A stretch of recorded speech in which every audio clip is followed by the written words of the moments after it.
ดังใจศรัทธาบังดลเทตุระวาโยพิรุณทุกขบุญเทวาสุราลัยโยให้พ่อยน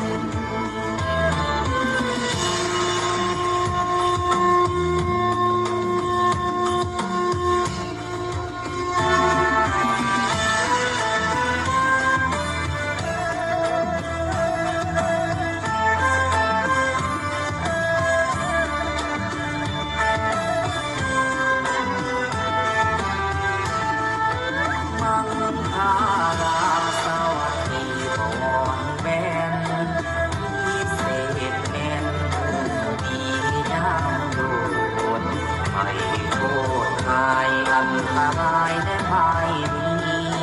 เลิกยังมีการปฏิสมควรขอ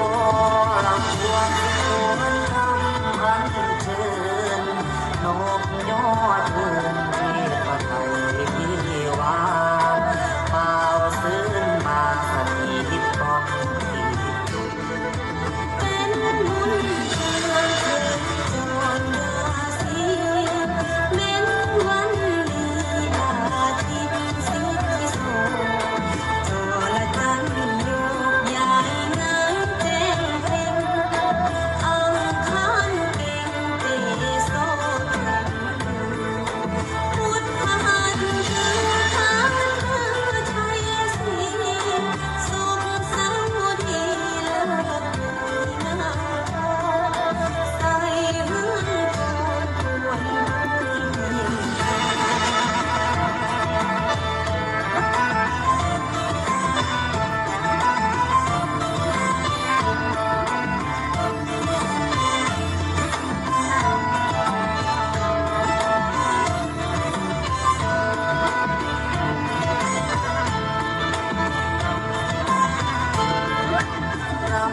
บวงสรวงบวงทั้งเท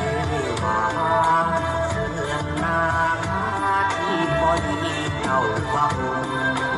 ตามประสงค์เพียรทำรงแห่งธรรมอา